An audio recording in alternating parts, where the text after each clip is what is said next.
Hello tout le monde, j'espère que vous allez bien. Je sais, j'ai été absente pendant un très long moment. Pour ceux qui veulent des vidéos YouTube, etc.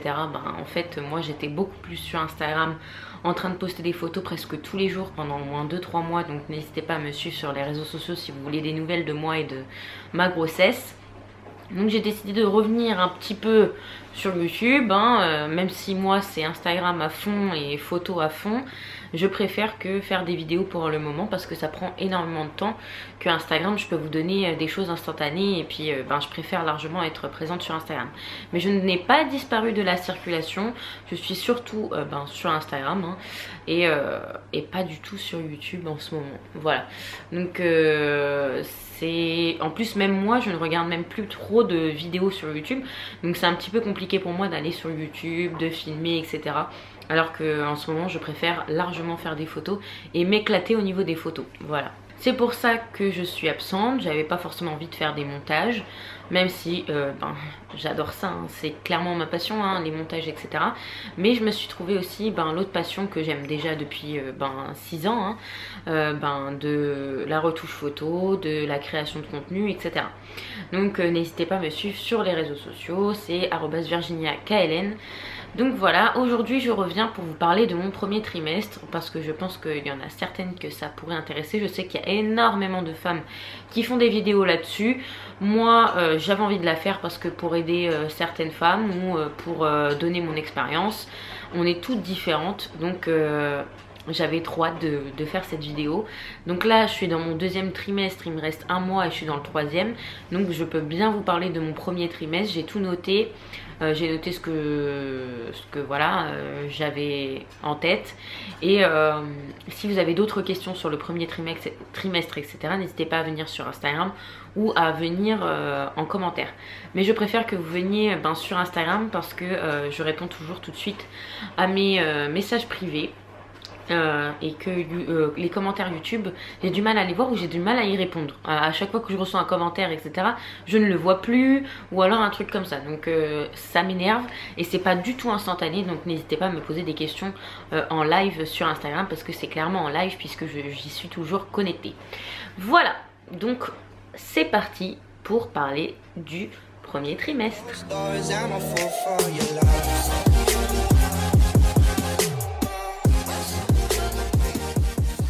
Donc tout d'abord je vais commencer par comment je l'ai appris, comment tout ça s'est passé, etc. Parce que de toute façon je vais le mettre dans cette vidéo, même si je l'ai dit dans une autre vidéo je crois. Avec Mathieu on a décidé au mois de janvier de lancer ça, de lancer les essais bébés. Et j'ai enlevé mon stérilet le 14 février, le jour de la Saint-Valentin. Donc le premier cycle n'a pas marché et le deuxième a marché, voilà, donc j'ai mis 2 mois pour tomber enceinte. Donc moi j'étais un petit peu impatiente, etc. J'ai pas attendu mon retard de règles du tout. En même temps j'étais très irrégulière, donc je ne sais même pas si j'étais en retard de règles ou non. Et j'ai fait un test, les petites bandelettes là, test de grossesse en petites bandelettes. Et là on a vu une toute petite ligne, vraiment une toute petite, enfin je m'y attendais pas du tout, mais vraiment pas. Je l'avais fait comme ça parce que le test m'avait pas coûté cher du tout. Et donc je me dis vas-y, je vais faire ça ce matin. Donc je l'ai posé et puis je suis allée le voir après. Et là j'ai vu une mini ligne, j'ai fait, je crois qu'il y a une ligne. Et sur ces tests là, et on se dit... Enfin sur ces tests là apparemment quand il y a une petite ligne c'est vraiment faut aller voir un autre test quoi. Enfin je pense que c'est même bon et très positif quoi. Donc je suis partie directement à la pharmacie avec ma tête voilà hyper déconcertée. Enfin je sais pas, j'étais dans un autre monde vraiment, je pensais à plus rien du tout. Juste à ça, faire mon test, faire un autre test pour savoir de 2 marques différentes. Donc je suis partie à la pharmacie, j'ai pris un Clearblue, j'ai dit oui, j'ai pris un Clearblue précoce parce que je ne savais jamais si j'étais en retard de règles ou non, parce que j'avais des cycles qui pouvaient durer 30 à 45 jours des fois, donc j'étais vraiment pas du tout régulière, donc c'était vraiment très chiant. Je suis partie chercher mon test et puis je l'ai fait.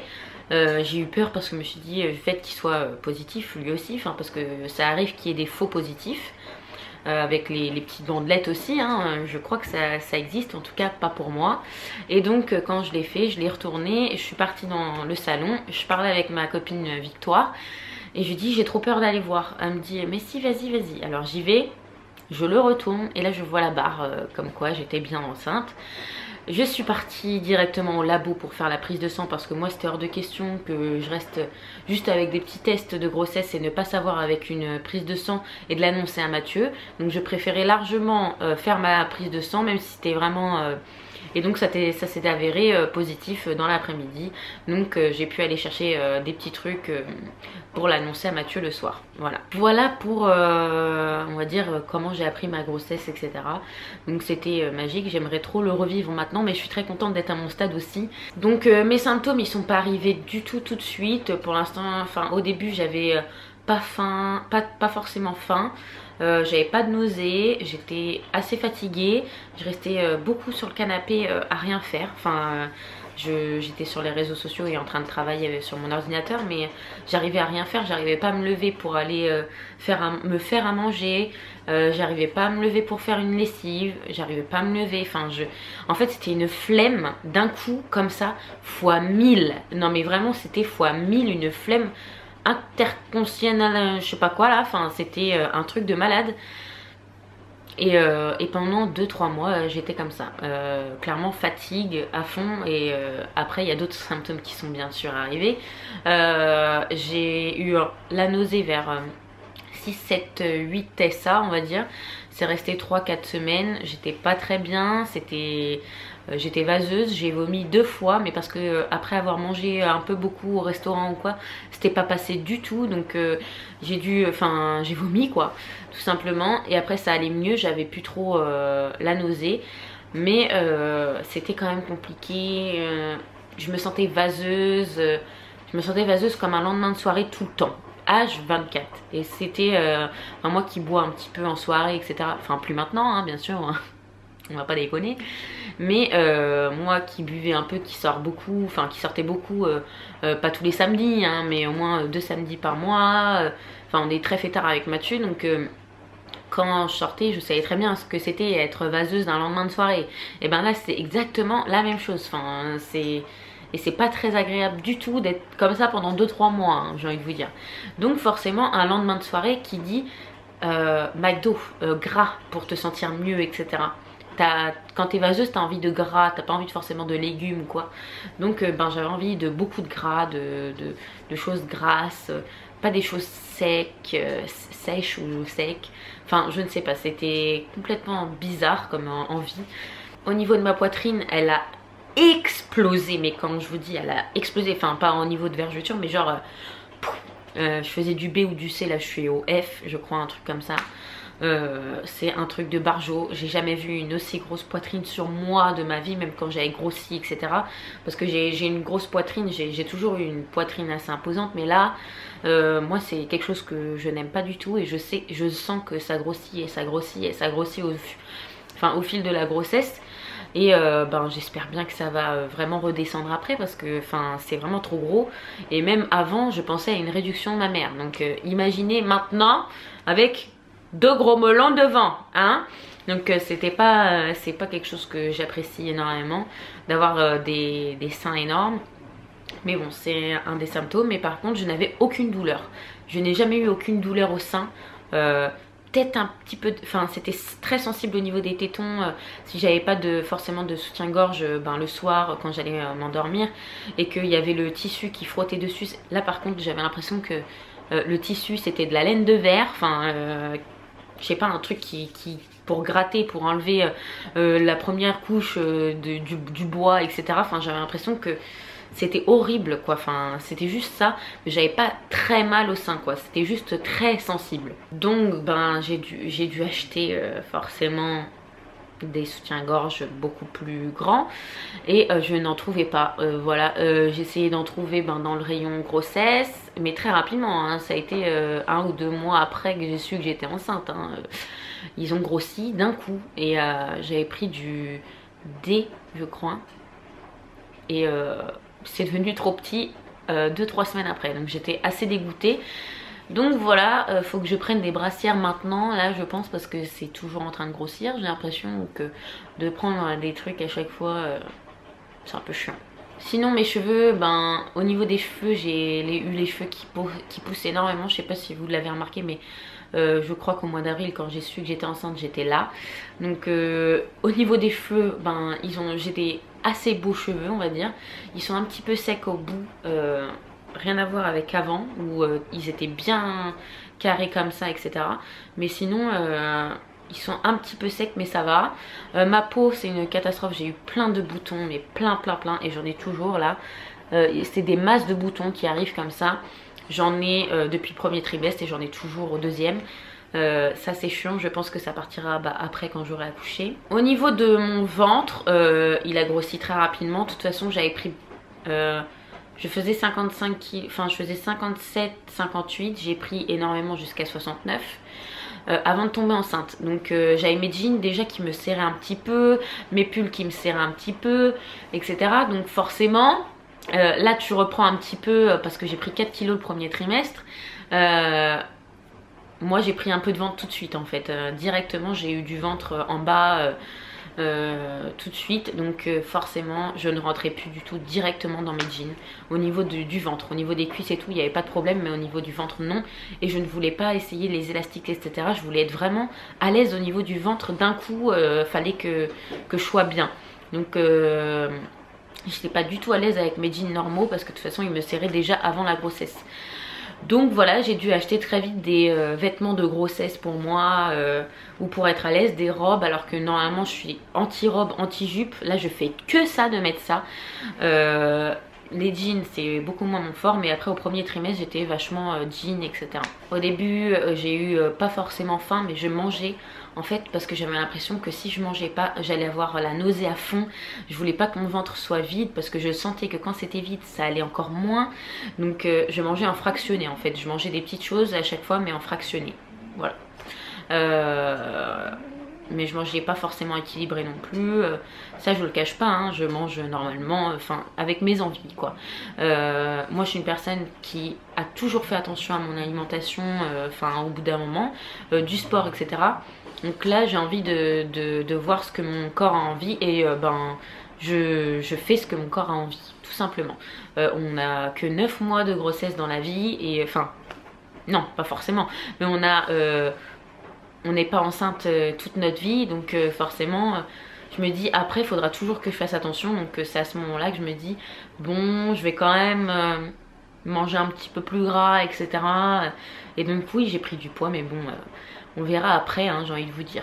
Et puis de toute façon je pense que j'aurais mangé normalement, j'aurais aussi grossi au niveau des hormones. Ça c'est sûr et certain parce qu'il y a aussi des femmes qui mangent normalement et qui grossissent au niveau des hormones. Enfin qui grossissent à cause des hormones plutôt. Hein, qui stockent tout d'un coup, alors tu sais des légumes, etc.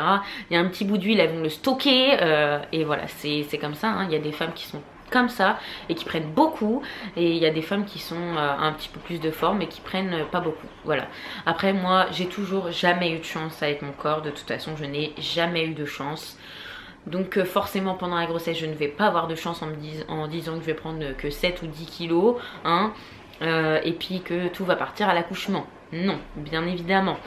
Et puis je pense que je m'hydrate bien fort le ventre, mais je pense que je craquerai un petit peu quand même.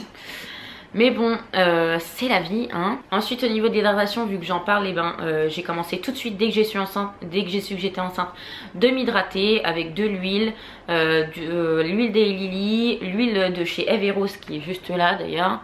Voilà, donc ça c'est mon deuxième flacon. Je trouve que c'est l'huile la plus nourrissante que j'ai pu tester pour l'instant. J'ai mis Hello Body Coco Cream, je mets toutes les crèmes que j'ai bien hydratantes et en fait je fais ça 3 fois par jour depuis le début en fait. Voilà, j'hydrate partout, mes seins, mon ventre, mes hanches, parce que c'est très important, ça peut craquer aussi sur les hanches, les fesses, les cuisses. Et voilà, c'est de là à là j'hydrate quoi. J'hydrate 3 fois par jour comme je vous dis, et je bois énormément d'eau parce que c'est très important pour l'hydratation de la peau à l'intérieur. Voilà, donc c'est très important aussi pour ne pas craquer de boire. Il n'y a pas que de s'hydrater comme ça le corps. Moi je bois 2 à 3 litres d'eau par jour. Je sais ça donne envie d'aller faire pipi, vu que qu'on est enceinte, on fait que ça, d'aller faire pipi. Mais bon, je n'ai pas l'impression d'aller faire plus pipi que si... voilà. Donc buvez de l'eau. C'est très important. Au niveau des échographies, eh ben, j'ai appelé directement une gynécologue que je ne connaissais pas du tout, mais qui était pas très loin de chez moi. Et puis elle m'a donné un rendez-vous un mois après, à 6 semaines... oui, à 6 ou 7 semaines en fait, et j'ai fait mon écho de datation, donc c'est là qu'on a pu entendre le cœur de bébé. Donc c'était très bien, on était très contents que tout aille bien, qu'il y ait vraiment un bébé, etc. Parce que c'est ça qui donne le lancer quoi. On va dire qu'il y a le test, mais après on ne sait pas ce qui se passe dans notre bidou. On se dit peut-être que c'est une GEU, peut-être qu'il n'y a rien, peut-être que voilà, le cœur ne bat pas, enfin... On veut voir exactement cette échographie, donc au moins c'est une écho de datation qui vous montre qu'il y a bien une petite vie dans votre bidou.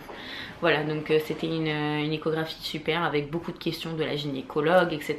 Et c'est à partir de ce moment-là que j'ai voulu changer parce que cette gynécologue ne me convenait pas du tout. J'ai pas du tout aimé, très hautaine, etc. C'est la première fois que je tombais sur une gynécologue comme ça. Et au final, je me fais suivre maintenant à l'hôpital, voilà, au CHU, qui est juste à côté de chez moi. Donc comme ça, c'est beaucoup mieux comme ça. Et je préfère largement le suivi qu'il y a là-bas. Et voilà, tout simplement. Ensuite, j'ai fait mon écho du premier trimestre là-bas, à l'hôpital. Qui s'appelle Pregnancy, donc qui voit tous les problèmes qu'il peut y avoir au niveau de la grossesse, mais très tôt, la trisomie, etc. Donc j'ai fait tous les tests, la tension, l'échographie du premier trimestre où il voit s'il y a les petits bras, etc., etc. Donc ça c'était vraiment cool aussi.